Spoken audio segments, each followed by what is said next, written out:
할렐루야. 금요 성령 집회 오신 여러분들 환영하고 축복합니다. 오늘은 고난을 대하는 자세라는 제목으로 우리 함께 말씀을 묵상하도록 하겠습니다.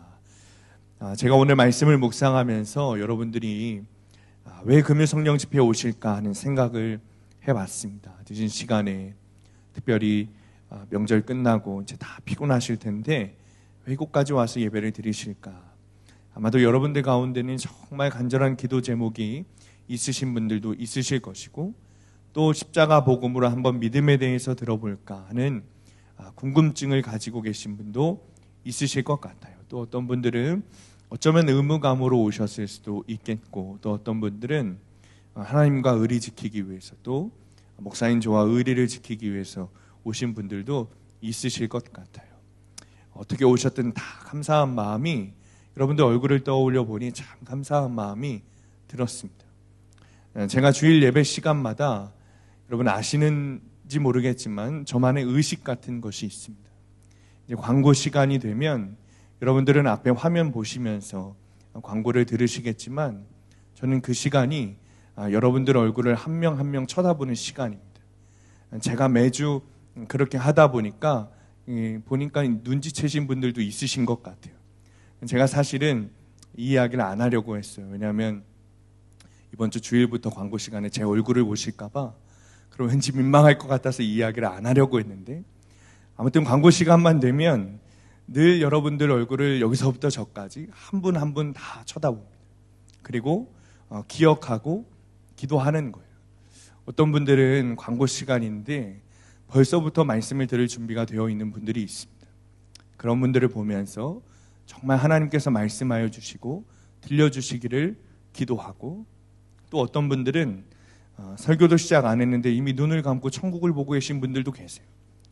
그러면 애통한 마음으로 성령께서 졸음의 영이 떠나가게 하시고 정말 신령과 진정으로 하나님을 주목하는 예배를 드리게 해달라고 그렇게 기도하게 됩니다. 그게 제 나름대로의 예배에 집중하는 방법이기도 하고 하나님께 예배를 드리는 방법이기도 합니다. 오늘 이 시간에도 여러분들 마음 가운데 성령께서 정말 강력하고 충만하게 임재하시기를 축원합니다. 정말 우리가 점점 더 하나님을 간절히 예배하고 더 가까이 가기를 소망하면서 다른 것은 정말 필요 없구나 라는 것들을 우리가 깨닫게 되고 있습니다. 세상에 있는 죄들이 나를 유혹하지만 결국 우리가 하나님 심판대 앞에 서게 되면 이 세상의 것들이 다 부질없는 것이구나 라는 사실을 알게 되는 것이죠. 오늘 이 시간에 여러분들 가운데 주님을 바라보는 눈이 열려서 내 안에 예수님을 왕으로 모시고 그리고 구원받아 하나님 나라 백성들이 다 되시기를 간절히 축원합니다. 오늘 말씀은 너무나도 유명한 말씀이죠. 바울과 실라가 이 빌립보 감옥에 갇히게 돼요. 그런데 너무 억울하게 감옥에 갇히게 됩니다. 바울과 실라가 전도여행, 제2차 전도여행을 하는데 한 귀신 들린 여자를 만납니다. 그런데 이 귀신 들린 여자가 바울과 실라를 졸졸 쫓아다니는 거예요. 아주 귀찮게 하는 거죠. 그래서 바울이 이 여자에 들린 그 귀신을 쫓아냈어요. 근데 문제는 여기서 발생합니다. 그 여자의 주인이 있었던 거예요. 한마디로 이 여자는 노예였던 것이죠. 그러니까 귀신 들린 여자가 점을 치고 그 주인이 이 노예인 귀신 들린 여자를 통해서 이제 밥을 먹고 살았던 거예요. 그러니까 이 귀신 들린 여자가 이제 귀신이 나갔으니 점을 볼 수 없게 됐고 자기 밥거리가 사라지게 된 거예요. 그러니까 이 주인이 분노하고 바울과 실라에 대해서 도시에 거짓 소문을 퍼뜨리게 되는 거죠. 이 유대인들이 이 도시를 혼란스럽게 한다. 그래서 사람들이 이 바울과 실라를 붙잡아 감옥에 가두었습니다. 여러분, 바울과 실라는 예수님 정말 잘 믿는 사람이었죠. 아마 신약 성경에서 예수님을 제일 잘 믿는 사람이라고 했을 때 첫 번째로 손꼽지 않으면 아마 바울이 서운해할 것 같아요. 그런 바울이 빌립보 가운데 무리에게 잡히고 옷이 찢김당하고 벗김당하고 매를 맞았어요. 너무 많이 쳐서 이 바울과 실라가 피투성이가 되었다는 거예요. 여러분, 원래 이스라엘은, 유대인들은 태형을 때릴 때 40대 이상 때리지 않습니다. 왜냐하면 40대 이상 때리면 이 사람이 죽을 수도 있기 때문에 40대 이상을 때리지 않아요. 그래서 바울 편지에 보면, 고린도후서에 보면 아마 이렇게 기록되어 있을 거예요. 40대 모자른, 한 대 모자른 태형을 맞았다. 그러니까 39대를 맞았다는 거예요. 40에서 하나 감한매를 내가 맞았다. 이렇게 표현하거든요. 그런데 지금 바울과 실라가 잡힌 감옥은 유대의 통치 아래에 있던 그런 유대의 그런 율법 아래에 있던 그런 감옥이 아니라 로마 통치 아래에 있던 감옥이었단 말이에요.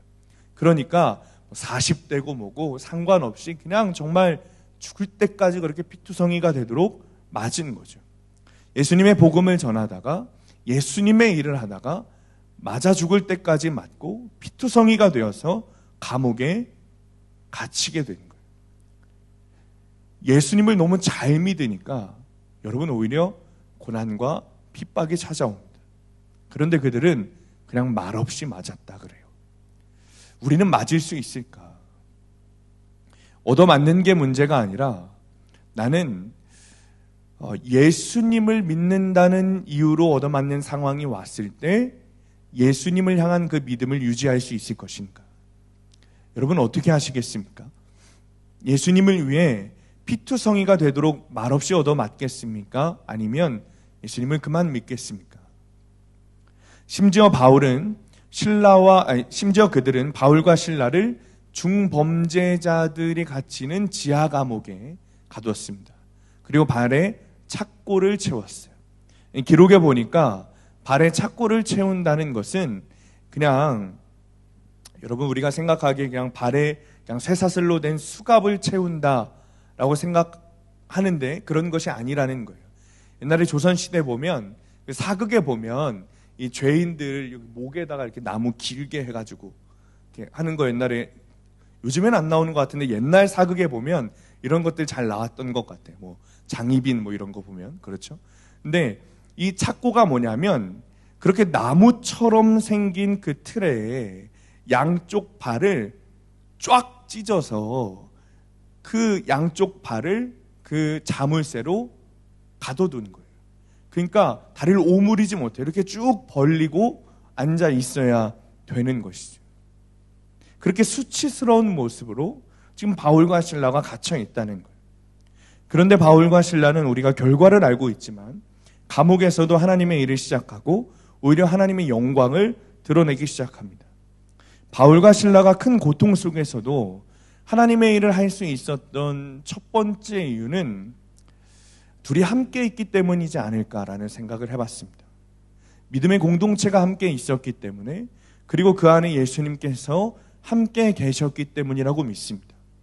그래서 나 혼자 있는 것보다는 함께 있는 것이 정말 중요한 것 같습니다. 물론 그것이 누구와 함께 있는가도 정말 중요하겠죠. 그냥 둘이 있고 셋이 있다고 해서 되는 것이 아니라 정말 구속사의 말씀을 붙들고 살아가는 공동체 안에서 그의 약재료가 나의 힘이 되어주고 나의 약재료가 그의 힘이 되어주는 그 공동체가 정말 중요한 것입니다. 우리 인생에는 참 감옥 같은 일들이 많이 있습니다. 아주 다양한 고난이 있습니다. 우리 교회만 해도 남편이 외도를 해서 힘들어하시는 분들이 수두룩합니다. 그 양상도 참 다양합니다. 외도를 해서 아예 이혼을 하신 분도 있고 남편이 외도를 했는데 그냥 묻고 살아가기는 살아가는데 그것이 해결되지 않아서 답답해하고 우울증에 걸려 살아가시는 분도 있고 또 어떤 분은 이혼도 안 하고 그냥 남편이 집을 나가버린 사람도 있어요. 진짜 감옥 같은 삶인 것이죠. 그런데 알고 보니까 그런 사람이 나 혼자가 아니라는 거예요. 함께 감옥 같은 곳에 들어가 있는 것이죠.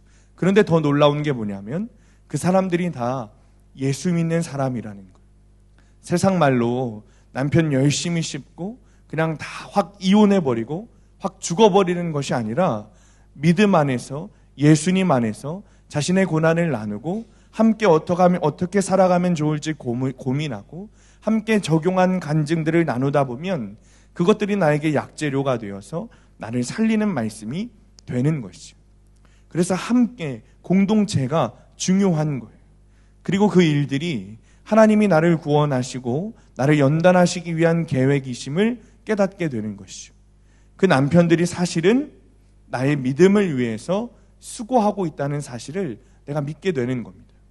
그러니 오히려 나를 예수 믿게 해준 그 수고한 남편들의 구원을 위해서 내가 기도하게 됩니다. 누가 원수 같은 사람을 위해, 그 사람의 구원을 위해 기도할 수 있을까?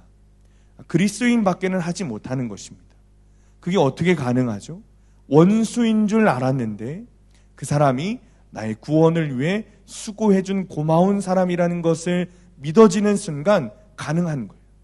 그러면 지금도 인간의 마음으로는 밉고 힘들고 아프고 다 때려치고 싶지만 그 사람을 위해서 기도할 수 있게 되는 거죠. 그러면 어떻게 되는 줄 아십니까? 그 남편에게 말씀이 들리기 시작하고, 그리고 남편에게 말씀이 들리기 시작하면 나를 용서한 아내의 믿음이 나를 구원했다는 사실을 그 외도한 남편도 알게 되는 거예요. 그때 그 외도했던 남편이 울며 무릎 꿇고 용서를 빌기 시작하는 거죠. 그 고난이 예수 그리스도를 알게 하고 십자가를 배우게 한다는 것입니다. 고린도전서 10장 13절 말씀입니다. 우리 함께 읽습니다. 시작. 사람이 감당할 시험 밖에는 오직 하나님은 미쁘사 너희가 감당하지 못할 시험 당함을 허락하지 아니하시고 시험 당할 즈음에 또한 피할 길을 내사 너희로 능히 감당하게 하시느니라. 아멘. 하나님께서는 시험을 능히 감당하게 하십니다. 그러니까 다시 말하면 그리스도인이라고 해서 고난에 열애되는 것이 없다는 거예요. 오히려 그리스도인이 되면 받는 핍박과 고난이 심해지게 됩니다. 세상에 살아가면서 내가 교회 다닌다는 것을 커밍아웃하지 않으면 세상 사는 것이 오히려 편합니다. 사람들이 나를 세상 가치관으로 대하고 나도 그냥 세상 가치관으로 살아가면 되기 때문에 그렇습니다. 그런데 교회에 다니고 믿음이 있다는 것을 사람들에게 드러내는 순간 사람들이 나를 공격하기 시작해요. 왜냐하면 그들도 영적으로 아는 겁니다. 세상과 하나님 나라는 다르고 천국과 지옥은 다르고 사탄의 종과 하나님의 자녀는 다르다는 것을 그들도 영적으로 아는 거예요. 그때부터 우리를 다른 눈으로 쳐다보기 시작해요. 우리도 이제는 세상 사람들처럼 똑같이 살 수 없게 됩니다. 다르게 살아가게 되죠. 가끔 보면 세상 사람들과 똑같이 살아가야, 그들과 어울려야 그들을 전도할 수 있는 것 아니냐라는 말씀을 하시는 분들도 있습니다. 그렇지 않습니다. 그들을 전도하려면 그들과 내가 다르다는 것을 보여줘야 가능해져요. 그들이 나를 거북하게 여기고 피하면 어떻게 하냐 묻습니다. 물론 처음엔 그럴 수 있습니다. 우리를 공격하고 싶고 너는 틀리고 내가 맞다는 것을 보여주기 위해서 사람들은 그런 말들을 하기도 합니다. 그러나 그들과 다르게 살면 영이 알게 되어 있는 거예요. 그들이 나를 공격하는 것 같지만 사실은 거룩한 힘으로 우리가 세상을 이기며 살아간다는 것을 우리도 느끼게 되는 것이죠. 그러면 주님이 주신 고난은 고난이 아니게 되는 것입니다. 여러분, 그리스도인에게 고난이 없는 것이 아닙니다.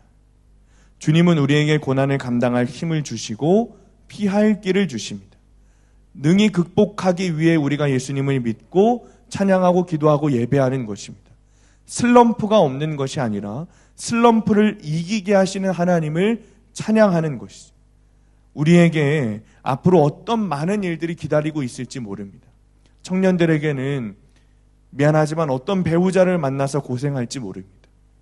어떤 자식을 낳아서 애를 태울지 모릅니다. 그러나 그 일들을 감당하면서 우리가 하나님의 얼굴을 닮아가게 되고 그리스도의 얼굴을 닮아가게 되는 것이죠. 계속해서 십자가의 길을 배우고 그 길을 가고 능히 고난을 감당하다 보니 어느새 나에게 그리스도의 형상이 보이게 되는 것입니다. 우리가 고난을 통해 예수님의 십자가를 배우고 십자가의 고난 뒤에 오는 부활의 영광에 참여하게 될 때 그때 하나님께서 우리에게 주시는 그 영광의 기쁨이 얼마나 큰지 모른다는 거예요. 그래서 고난은 우리를 참된 그리스도인으로 만들어주는 도구가 되는 것이죠. 바울과 실라가 감옥에 갇힌 후에 하나님께 따져 묻지 않습니다. 주님, 이 고난은 뭡니까? 왜 나에게 이런 시련을 주십니까? 묻지 않습니다. 그저 그 고난 속에 일하실 하나님을 바라보기 시작해요. 여러분, 예수님을 믿기 시작하면 내가 생각하는 곳과 나를 다른 곳으로 인도하실 때가 너무나도 많습니다. 내가 원하는 것은 1번인데 하나님은 나를 2번으로 인도하세요. 내가 원하는 것은 2번인데 하나님 나를 1번으로 인도하실 때가 너무 많다는 거예요. 내가 원하는 것은 행복이고 즐거움이고 잘 되는 것인데 이상하게도 예수님을 믿기 시작한 이후로부터 주님이 바울과 실라를 감옥에 보내신 것처럼 내가 사는 환경과 내가 사는 삶 속에 있는 상황들이 감옥과 같은 곳으로 몰아넣으실 때가 너무나도 많다는 것입니다. 이유가 있습니다. 그 고난 속에서 우리가 하나님을 바라보게 되고 그 고난을 통해 우리가 십자가를 배우게 되기 때문에 그렇습니다. 여러분, 이스라엘 백성들이 출애굽하면서 40년을 광야에서 보냈습니다. 그런데 하나님이 그 40년을 그냥 이스라엘 백성들을 그냥 굴린 것이 아니라 훈련시키셨다는 거예요. 어떤 훈련을 시키셨는가? 하나님을 바라보는 훈련을 시키셨다는 거예요. 여러분도 잘 아시겠지만 애굽에서 가나안 땅까지 실제 거리는 얼마 걸리지 않습니다. 물론 수많은 백성들을 이끌고 가야 한다는 제약이 있겠지만 그래도 그렇지 40년이라는 시간을 사용할 만큼의 거리는 아니라는 거예요. 그러니까 학자들이 말하기를 모르긴 몰라도 딱 1년이면 충분했을 거라고 말합니다. 또 다른 학자는 1년도 아니래요. 2달이면 충분했을 것이다. 애굽에서 가나안까지 2달이면 충분했을 것이다. 그런데 하나님께서 이스라엘 백성들을 광야에서 40년이라는 시간 동안 그 세월을 보내게 하십니다. 그 이유는 한 가지입니다. 광야는 하나님을 바라볼 수밖에 없는 장소이기 때문에 그렇습니다. 아무것도 없는 광야, 먹을 것, 마실 것, 의지할 것, 붙잡을 것 아무것도 없는 그 광야 속에서 이스라엘 백성들이 할 수 있는 것은 하나님을 붙잡는 것밖에 없었습니다. 주님을 바라보는 것밖에 없었습니다. 그것밖에는 살 길이 없었던 거예요. 그래서 하나님께서 그 훈련을 시키시고자 이스라엘 백성들을 40년 동안 광야에서 살도록 놔두신 거예요. 하나님은 마찬가지십니다. 우리를 고난으로 부르시는 이유가 있습니다. 주님은 우리가 주님을 바라보길 원하세요. 우리가 다른 어떤 것을 붙잡고 의지하고 먹을 것, 입을 것을 걱정하는 것이 아니라 주님만 바라보기를 원하십니다. 주님만 의지하기를 원하십니다. 그래서 우리를 그 광야와 같은 고난으로 부르시는 것이죠. 여러분 모르시겠지만 아시는 분들도 있으시겠죠. 많은 사람들이 우리 교회에 관심을 가지고 있습니다. 특히 목사님들이 우리 교회에 많은 관심을 가지고 계세요. 이전에 교회에 있었던 아픔 때문에 유명해졌죠. 그런데 이제는 그 아픔을 회복하고 부흥하고 있다는 소문이 퍼지고 있습니다. 그래서 그런지 저에게 조언하는 분들이 많습니다. 설교는 어떻게 해야 되고 목회는 어떻게 해야 되고 교회 시스템은 어떻게 갖춰야 되고 이런 이야기들을 많이 하세요. 어떻게 관리하고 재정관리, 교회 성도관리, 신방관리 조언을 하십니다. 저만 보면 그렇게 말씀을 하시고 싶으신가 봐요. 저도 설교를 잘하고 싶습니다. 목회도 잘하고 싶습니다. 관리도 잘하고 싶습니다. 그래서 특히 이 설교를 준비하는 데만큼은 정말 많은 시간을 사용합니다. 그런데 설교를 준비하고 특히 설교를 다 끝내고 내려오면 제 안에 들어오는 마음이 있는데 설교를 잘하는 것은 중요하지 않다는 거예요. 설교를 하면서도 주님을 바라보는 것이 중요하고 설교를 준비하면서도 주님을 바라보는 것이 중요하다는 거예요. 정말 제가 이 자리에서 준비한 설교를 잘 능숙하게 했더라도 그 시간에 주님을 바라보지 않고 했다면 내려가서 제 자리에 앉아 허탈한 거예요. 그래서 설교를 준비하면서도 인정받고 싶은 그런 욕망에, 잘하고 싶은 그런 욕망에 휩싸이면 그대로 무릎 꿇고 기도하는 시간이 많아졌습니다. 주님께 묻고 싶은 거예요. 어떤 말씀을 전해야 하는지 주님께 정말 묻고 싶은 거예요. 그러면서 주님을 바라보고 싶은 마음이 제 안에 커졌어요.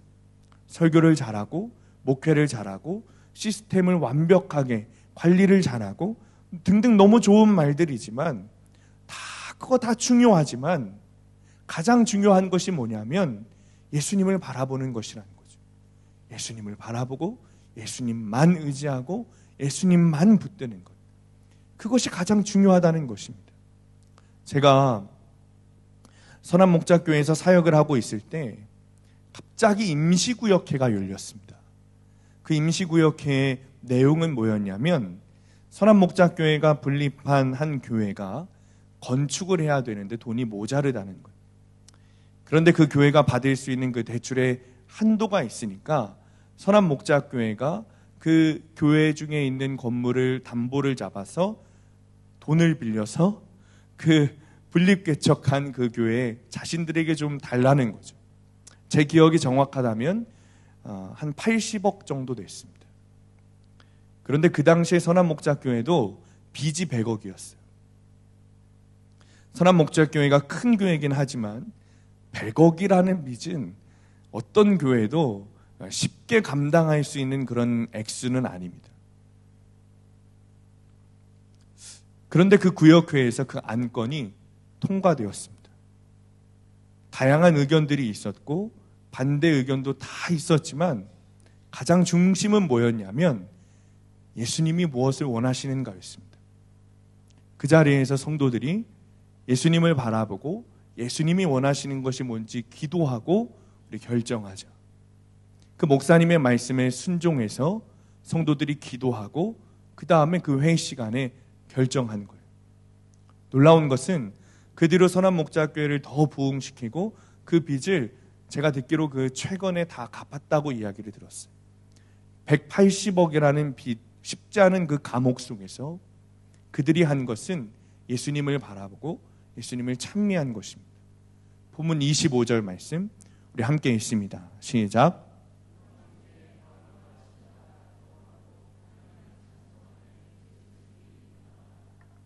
아멘. 구원받은 사람은 기도할 수 없는 환경에서 기도하고 찬송할 수 없는 환경에서 찬송하고 예수님을 바라볼 수 없는 환경에서 예수님을 바라보는 사람이 구원받은 사람입니다. 그 사람이 믿음 있는 사람이에요. 고난의 깊은 밤 가운데 기도하고 찬양할 수 있는 능력이 나오기 위해 우리가 예수님을 믿는 것이죠. 고난에 압도되지 않기 위해 우리가 예수님을 믿는 것입니다. 예수 믿는 사람은 그럼에도 불구하고 그리 아니하실지라도 기도와 찬송이 터져 나오는 사람이 예수 믿는 사람입니다. 만약에 우리 가운데 그런 믿음이 없다면 그런 고난 가운데 그럼에도 불구하고 내가 주님을 찬양합니다. 그리 아니하실지라도 내가 주님을 예배합니다.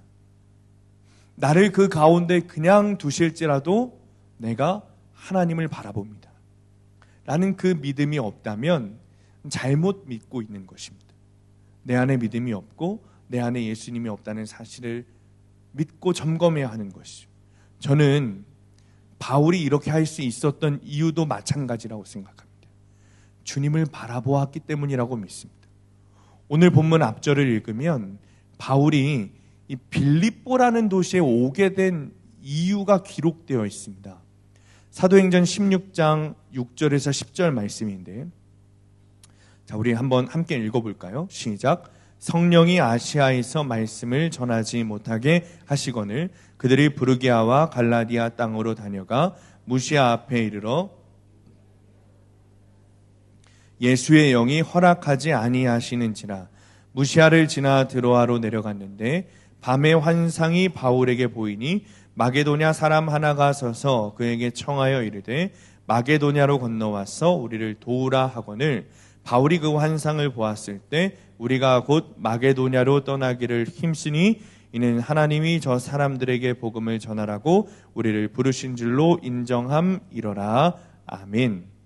그러니까 6절에 보니까 바울은 아시아로 좀 가고 싶었던 것 같아요. 그런데 누가 막으시죠? 성령께서 막으세요.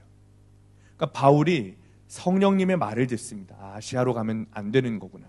그리고 어디로 가냐면 비두니아로 이번에는 가고 싶어 합니다. 그런데 7절에 보니까 다시 누가 막으십니다. 예수의 영이 막으세요. 성령께서 막으시는 거죠. 그러자 바울이 곧바로 자신의 발걸음을 돌려요. 동일한 그 영의 역사가 하나님의 영이 바울을 막으시는 거예요. 그 바울이 어떻게 그것을 깨닫고 그 발걸음을 주님이 원하시는 곳으로 돌렸는가? 바울이 예수님을 계속해서 바라보고 있던 거예요. 바울이 하나님을 계속해서 바라보고 있던 거예요. 그렇게 하지 않았다면 바울은 아마 그냥 아시아로 갔을 거예요. 그러나 바울은 예수님을 계속해서 바라봤어요. 그리고 성령께서 하시는 음성을 민감하게 듣고 친밀한 교제를 통해 그 음성을 듣고 하나님이 원하시는 곳으로 가게 되는 것이죠. 그곳이 바로 마게도냐였습니다. 꿈에 마게도냐 사람들이 와서 바울에게 나를 좀 도와주십시오 이야기했어요. 그러자 바울이 이게 예수님이 나를 인도하시는 길이구나 믿고 마게도냐로 갑니다. 그리고 마게도냐에서 가장 큰 도시가 빌립보라는 도시인 거예요. 바울은 지금 모든 것, 내 생각, 내 경험, 나의 판단 다 내려놓고 오직 주님만 바라보고 성령께서 인도하실 곳으로 갈 준비가 되어 있었습니다. 그리고 그 말씀에 즉시 순종하죠. 그러니 지금 바울과 실라가 여러분 빌립보로 가게 된 것이 누구의 인도하심입니까? 하나님의 인도하심이죠. 성령님의 인도하심이에요. 그리고 빌립보에서 복음을 전하다가 피투성이가 되어 매를 맞고 감옥에 들어가게 하신 분은 누구십니까? 예수님이시죠. 그 사실을 바울은 믿을 수밖에 없는 거예요. 한 성도님이 저에게 이런 간증을 하십니다. 제가 자세히 간증할 수는 없지만 이런 말씀을 하세요. 목사님, 제가 목사님하고 싸운 지가 딱 1년 됩니다. 그때부터 시작된 구속사의 말씀이 저를 깨닫게 하십니다. 그리고 지금 찾아온 내 고난 속에서 내 죄를 보고 예수님의 일하심을 찬양하게 됩니다. 제가 가정 안에 있는 고난을 주님이 주신 고난이라고 믿고 그 가정 안에 있는 원수와 같은 사람의 구원을 위해 기도하십시오 라고 말씀을 드렸어요.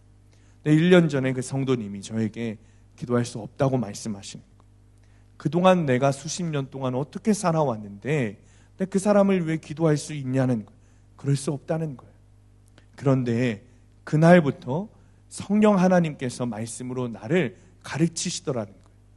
그리고 그동안에 살아왔던 그 수십 년의 삶을, 그 고난을 말씀으로 해석시키시고, 그리고 내가 지금 겪고 있는 그 고난이 나를 변화시키고자 하시는 하나님의 계획이라는 사실을 믿는다는 거예요.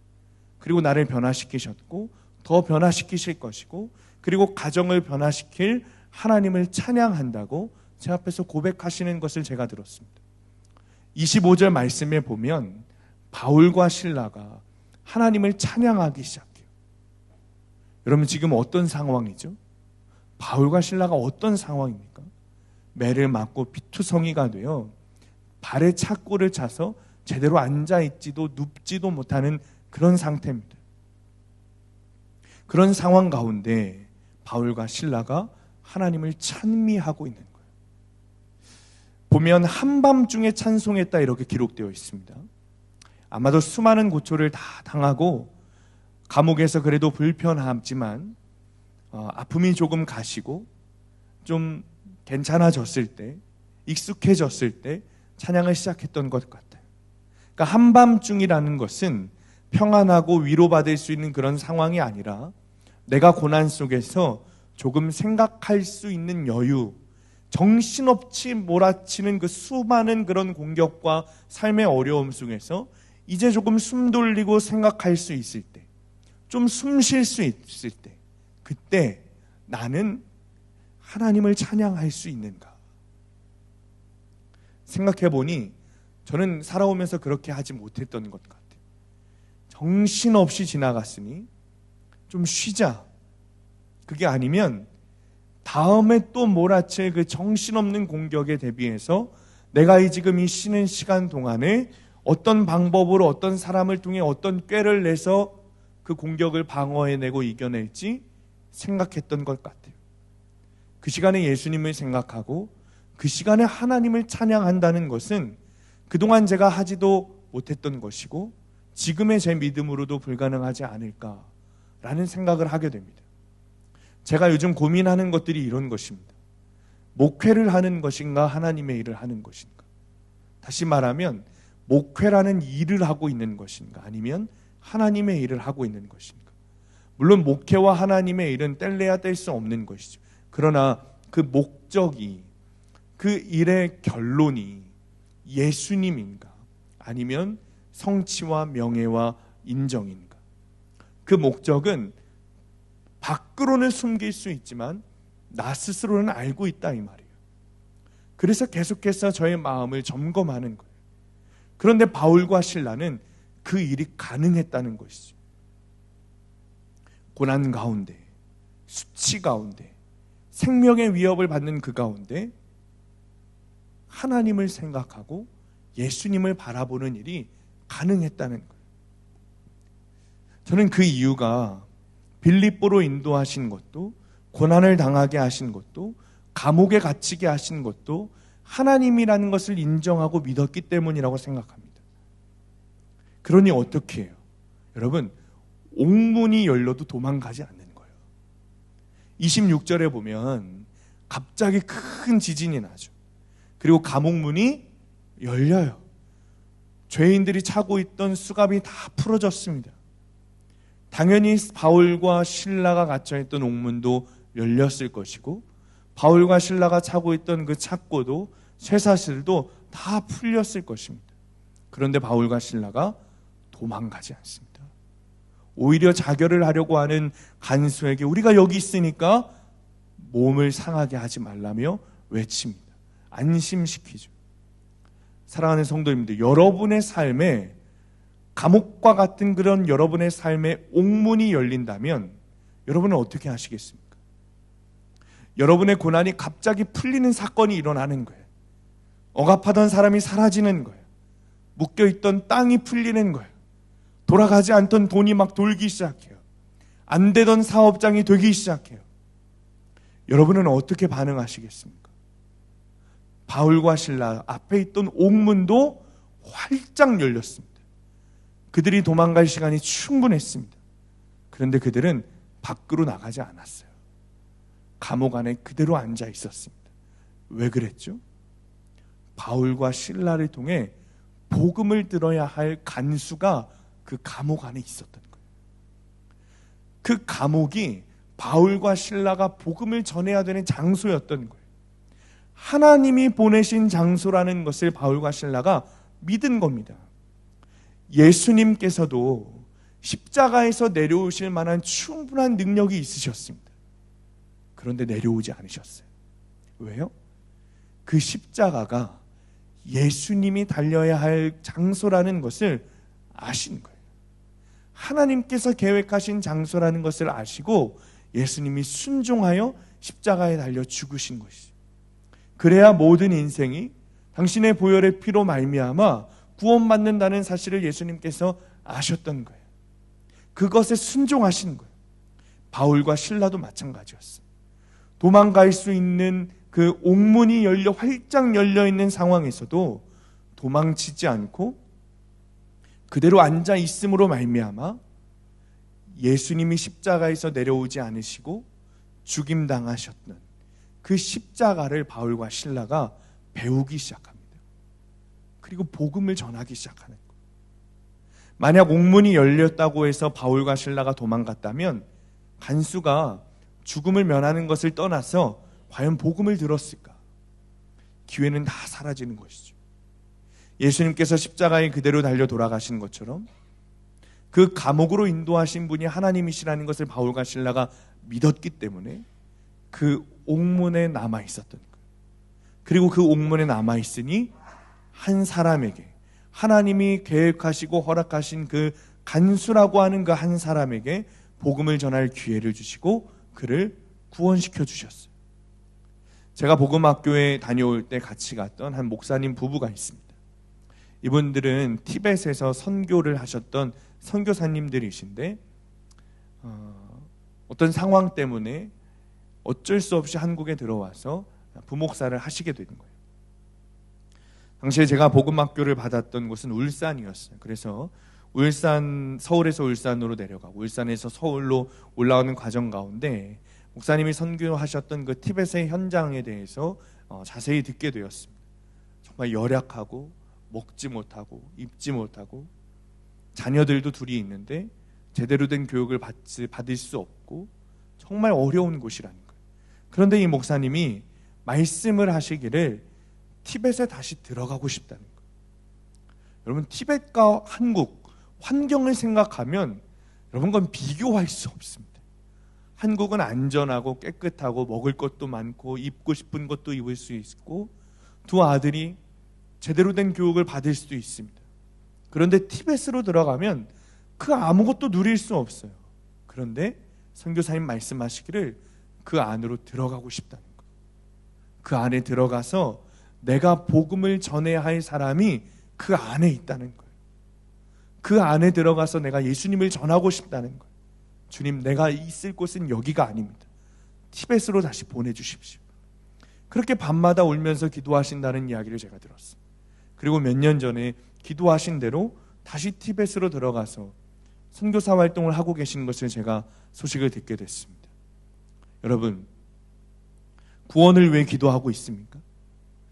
여러분의 그 삶과 여러분의 상황과 환경이 하나님께서 구원을 위해 주신 계획이라는 사실을 믿고 기도하고 있습니까?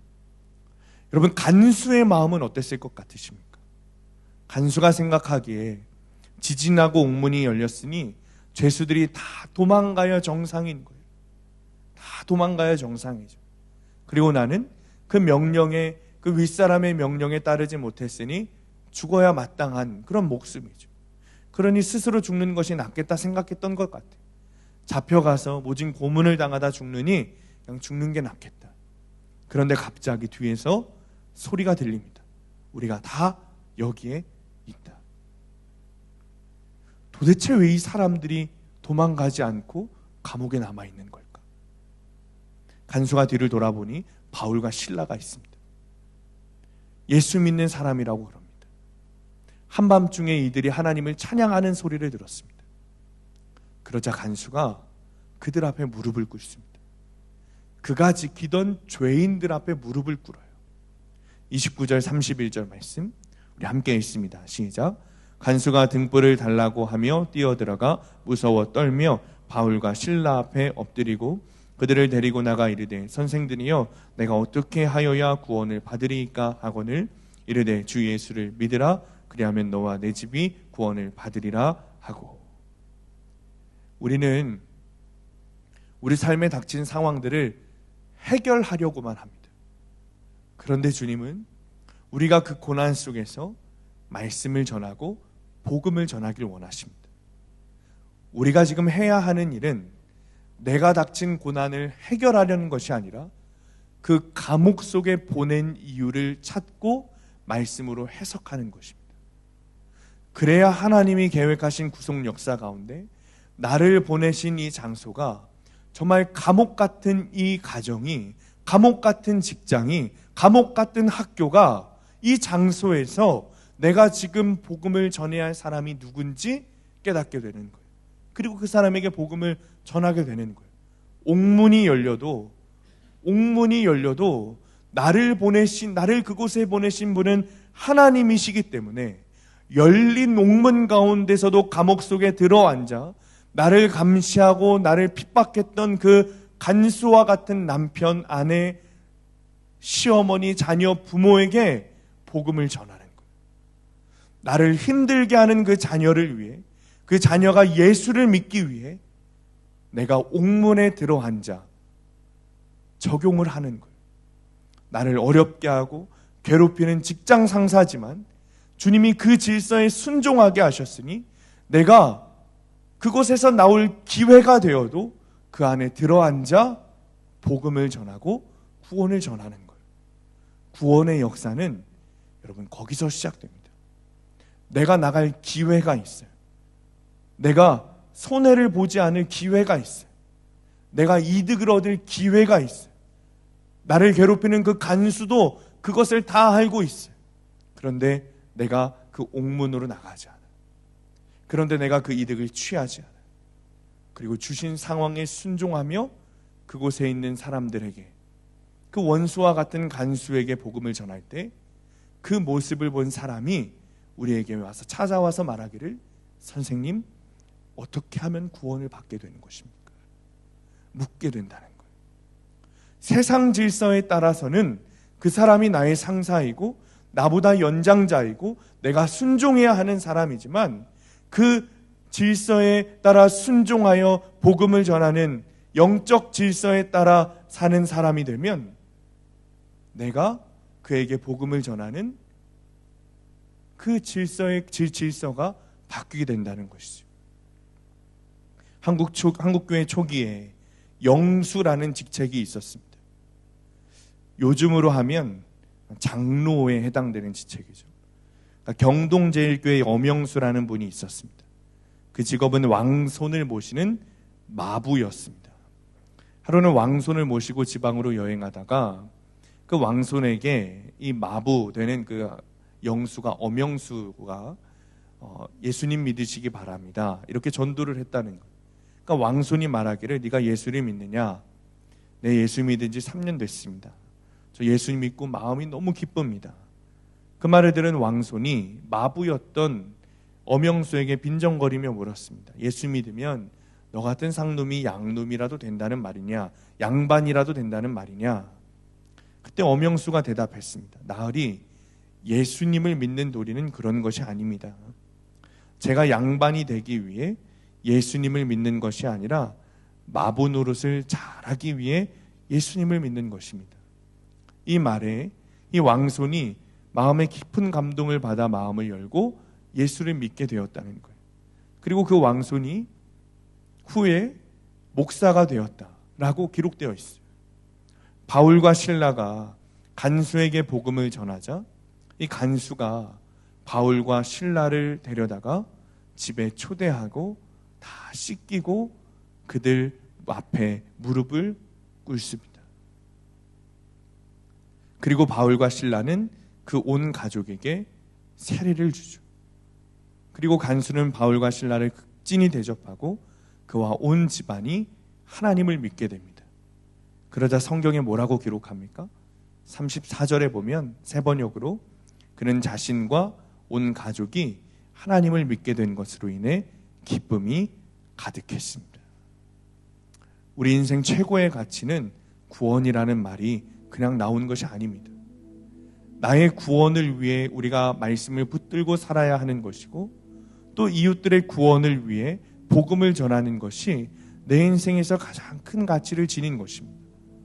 옥문에서 나오는 것이 중요한 것이 아니라 옥문 안으로, 그 감옥으로 인도하신 하나님의 말씀과 그 상황에 순종하여 그 안에서 주님의 말씀에 복종하여 복음을 전하게 되는 것이 우리에게 주신, 하나님이 우리에게 주신 사명이고, 하나님께 주신 그 옥문이라는 고난에 대해 구원받은 사람이 취해야 할 자세라는 것입니다.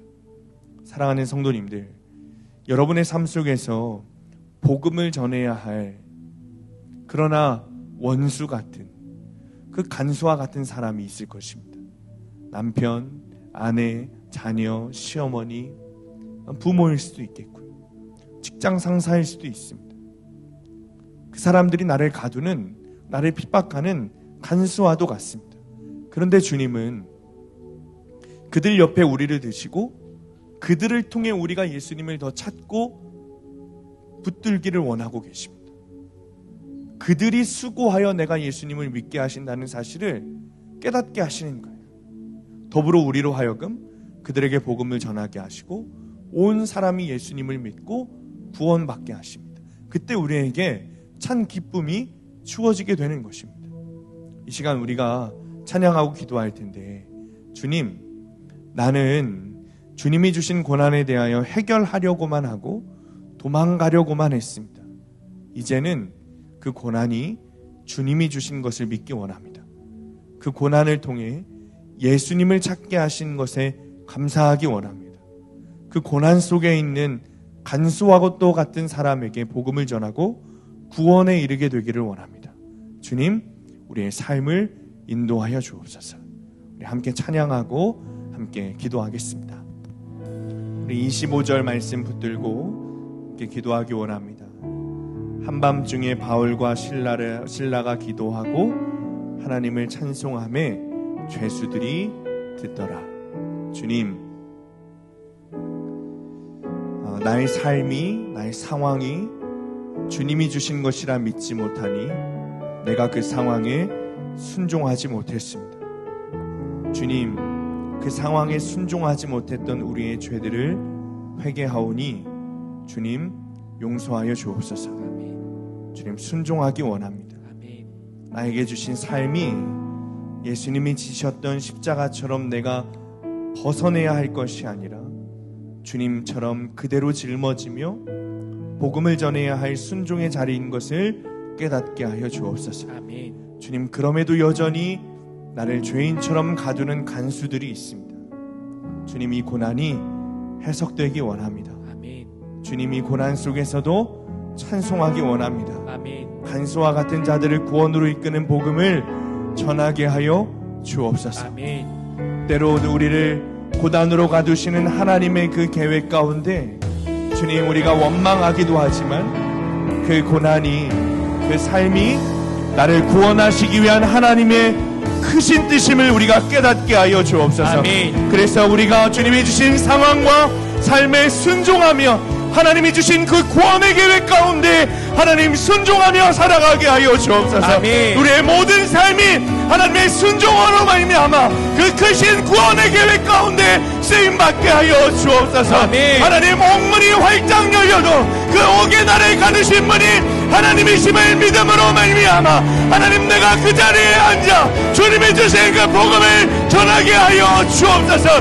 그것의 순종함으로 말미암아 우리의 삶을 통하여 하나님 나라가 세워지며 구원의 기쁨이 이르게 하여 주옵소서.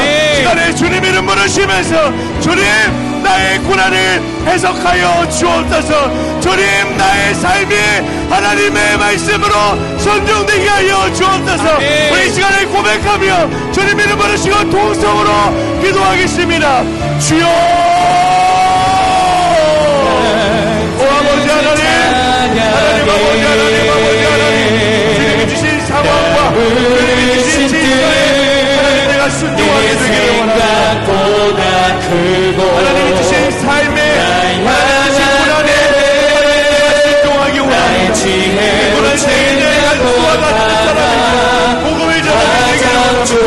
간수와 같은 남편에게, 간수와 같은 아내에게, 간수와 같은 부모에게, 간수와 같은 시어머니에게 하나님, 내가 복음을 전하게 되기를 원합니다.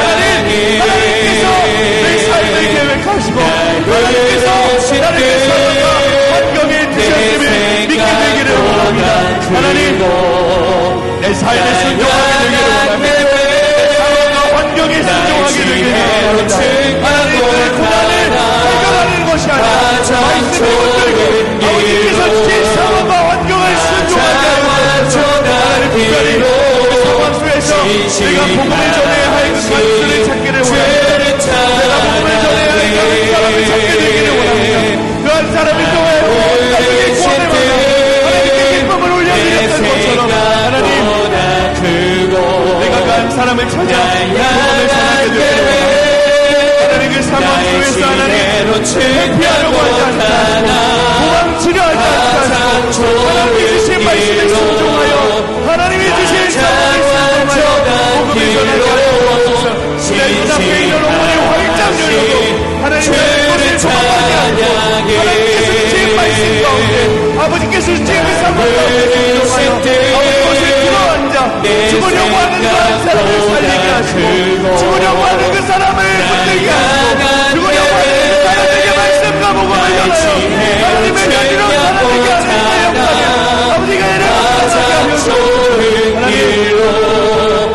내가 단수였음을 깨닫게 되기를 원합니다. 단수였음을 깨닫게 되기를 원합니다.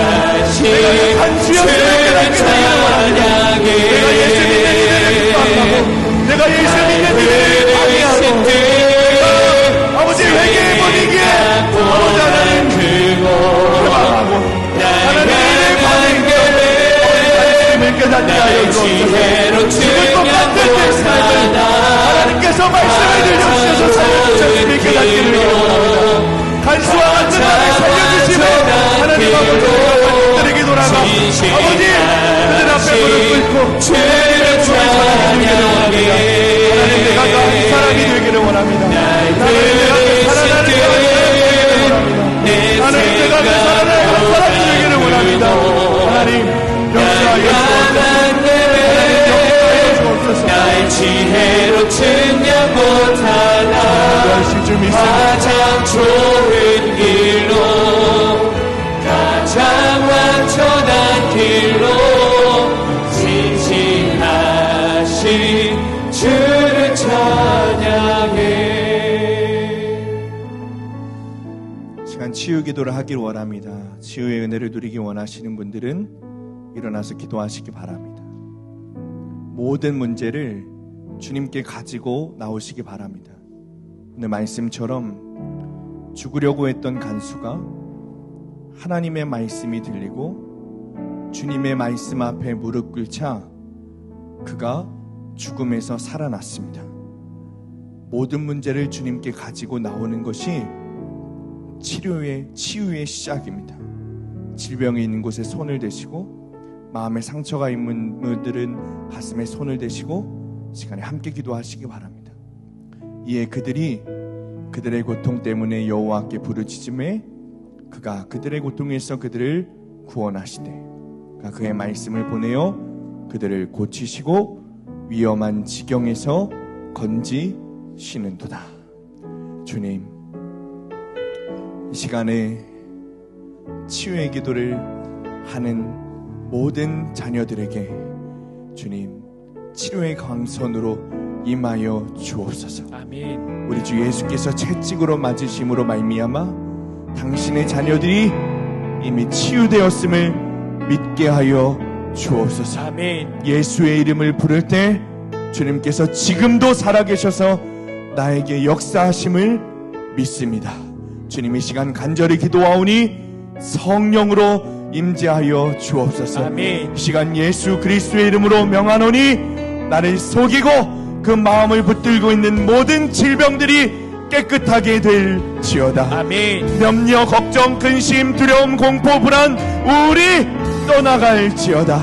예수 그리스도의 이름으로 명하노니 모든 악한 혼미의 영과 미혹의 영이 떠나갈지어다. 아멘. 나사렛 예수 그리스도의 이름으로 명하노니 머리끝부터 발끝까지 온전하게 될지어다. 아멘. 모든 세포와 조직과 뼈와 혈과 신경이 깨끗하게 풀어질지어다. 아멘. 호르몬, 림프, 면역체계, 근육, 인대, 척추가 제자리로 돌아가며 온전하게 될지어다. 아멘. 예수 그리스도의 보혈로 각종 더러운 암종이 녹아지고 깨끗하게 될지어다. 아멘. 모든 혈관이 뚫릴지어다. 아멘. 더러운 질병을 묶고 있는 스트레스와 모든 저주들이 예수의 이름으로 명하노니 떠나갈지어다. 아멘. 떠나갈지어다. 아멘. 떠나갈지어다. 아멘. 하나님, 이 시간에 당신의 자녀들이 하나님 앞에 믿음으로 구하오니 응답하여 주옵소서. 아멘. 응답하여 주옵소서. 아멘. 응답하여 주옵소서. 아멘. 시간에 주님 이름 부르시면서 함께 통성으로 기도하겠습니다.